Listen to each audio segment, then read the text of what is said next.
Caríssimos irmãos e irmãs, o Evangelho de hoje é uma continuação imediata do Evangelho de ontem, no qual os fariseus se apresentavam a Jesus e diz aqui que para colocá-lo à prova, pediram-lhe um sinal no céu. Depois de todos os sinais que Jesus já havia realizado, depois de todos os milagres que Jesus havia realizado, os fariseus pedem um outro milagre, um milagre no céu. Se o Senhor fizer um milagre no céu, aí sim nós iremos crer, nós iremos acreditar. E Jesus percebe que o problema não é a presença ou a ausência de milagre. O problema está na má vontade presente no coração dos fariseus, dos saduceus, dos partidários de Herodes, dos doutores da lei. Eles não querem se converter. Eles estão apegados a algo do qual eles não querem se desapegar, o qual eles não querem renunciar, de modo que eles ficam procurando justificativas que amenizem a sua consciência e tornem lícita, pelo menos aos seus olhos, aquela postura de não mudar de vida, de não aceitar Jesus. E aí Jesus diz que nenhum sinal será dado a eles, a não ser o sinal de Jonas, que é a pregação. Se vocês não levarem a sério a palavra, vocês não vão se converter, porque este é o único sinal que eu dou a vocês. Pois bem, diz então que logo depois, os discípulos, Evangelho de hoje, eles entraram na barca com Jesus, que estava atravessando o lago de Genezaré, e os discípulos perceberam que não tinham levado pães. E Jesus vai e diz a frase: cuidado com o fermento dos fariseus e de Herodes. E aí eles pensam: deve ser porque nós não levamos pães conosco. Isto é, cada um com a sua preocupação. Os partidários de Herodes tinham as suas preocupações. Os fariseus tinham as suas preocupações. E os apóstolos tinham as suas preocupações estas que lhes endureciam o coração e os incapacitava de compreender a palavra. Este aqui é o verdadeiro fermento este que pode estar presente nos nossos corações, de modo que quando Jesus percebe isso, diz, prestai atenção, versículo 16, versículo 17, mas Jesus percebeu e perguntou-lhes: por que discutis, porque não tendes pães? Que história é essa que eu estou falando de pão? Eu acabei de multiplicar pão. Aí Jesus vai dar o exemplo: quando eu multipliquei os 5 pães para 5.000 pessoas, vocês recolheram quantos cestos de pedaços? E quando eu multipliquei pães para 4.000 pessoas, quantos cestos vocês recolheram? Que preocupação é essa com o pão? Isso endurece o coração de vocês, porque vocês se comportam, vocês têm olhos e são como quem não veem, vocês têm ouvidos e são como quem não ouve a palavra de Deus. Então essa é a repreensão de nosso Senhor, porque eles têm o coração endurecido. Os fariseus, isto é, preocupados em não perder o poder religioso, se fechavam a Jesus.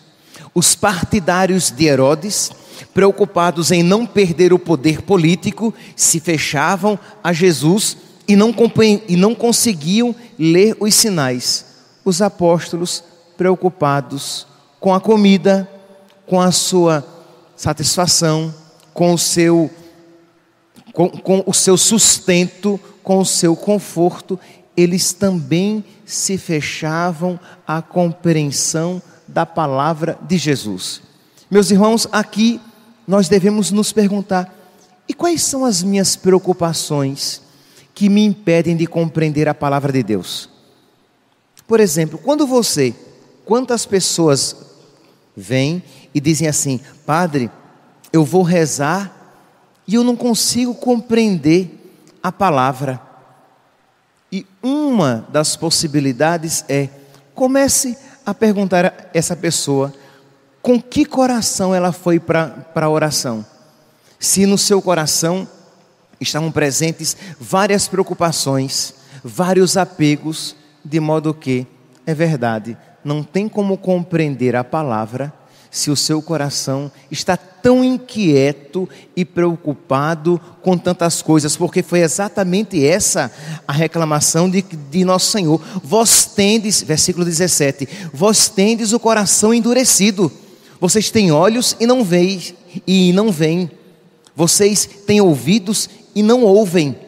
Por quê? Porque estão preocupados com outras coisas, estão preocupados se vocês têm pão para comer, quando eu vos basto. Por que é que os fariseus ficavam pedindo sinais no céu?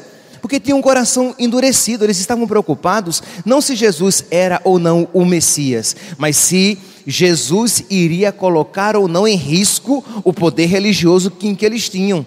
Os partidários de Herodes, por que eles não viram em Jesus o Messias? Porque eles estavam preocupados em não perder o poder.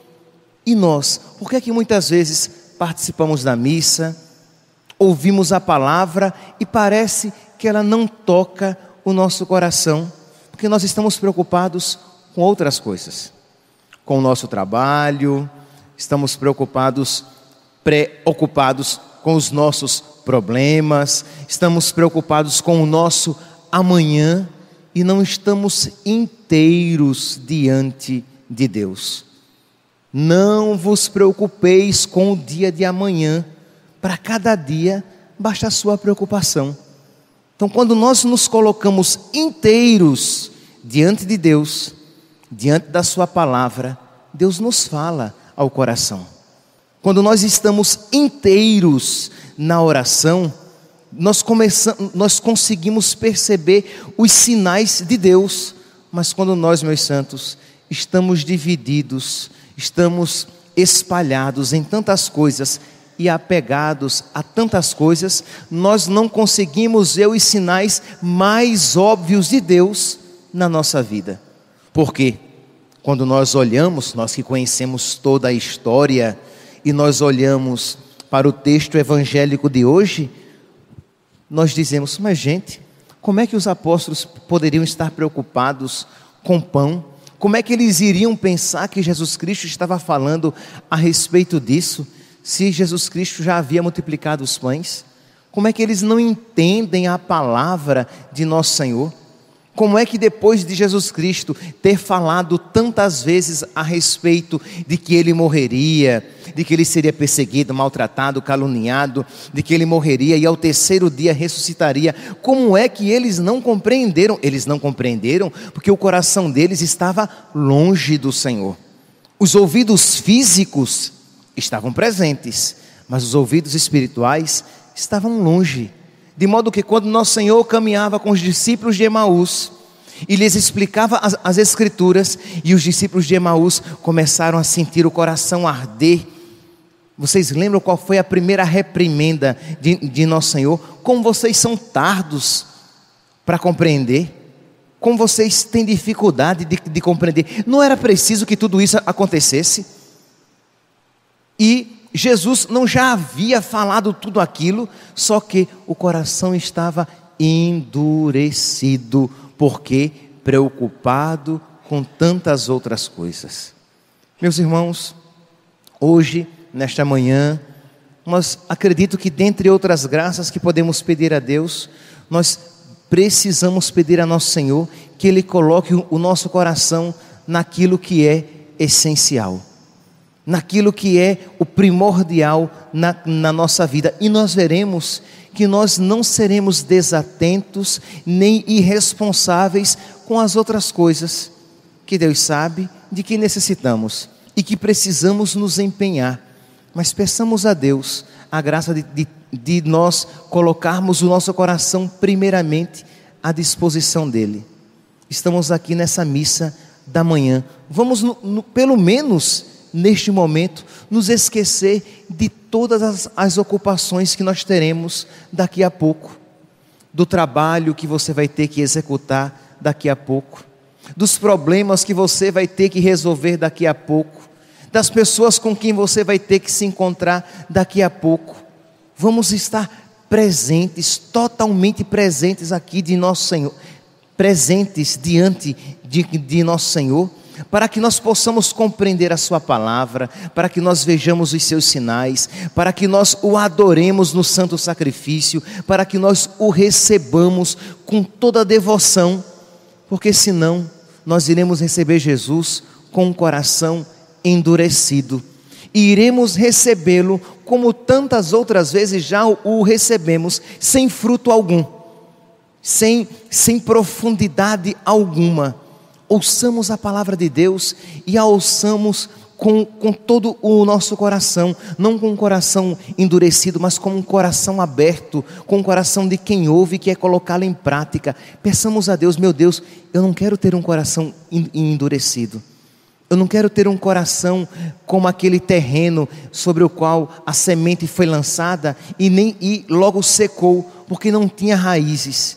Eu quero, Senhor, ter um coração aberto à Tua palavra. Eu quero, Senhor, colocar em prática a Tua palavra. Eu quero que a Tua palavra, Senhor, manifeste as minhas carências, as minhas pobrezas, para que eu possa pedir a Tua riqueza. Que a Tua palavra mostre quão doente eu sou, para que eu peça a cura.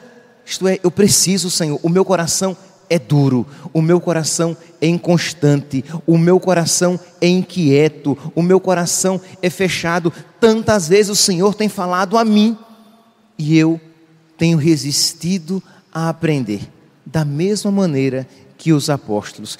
Tantas vezes, Senhor, eu tenho recebido o Teu corpo e o Teu sangue na Eucaristia, mas não tenho recebido com adoração devida, porque se eu recebesse Jesus da maneira devida, uma vez na minha vida já seria suficiente para que eu fosse santo durante 100 anos, se assim Deus me concedesse viver, uma vez apenas. Se eu recebesse uma vez Jesus apenas, já seria suficiente para eu ser santo durante 100 anos, durante esta vida. E eu já recebi mais do que 100 vezes e ainda não sou santo. Então, meus santos, meus irmãos e minhas irmãs, precisamos pedir a Deus que Ele nos dê um coração novo. Reconheçamos que temos no nosso peito um coração endurecido, que resiste em compreender a palavra de Deus e em recebê-lo com toda a abertura e docilidade necessárias. Que São Cirilo e São Metódio, esses dois irmãos que se entregaram tão generosamente a nosso Senhor, de modo a nosso Senhor se utilizar tão fecundamente deles, intercedam por nós, para que a nossa vida também seja fecunda. Louvado seja nosso Senhor Jesus Cristo.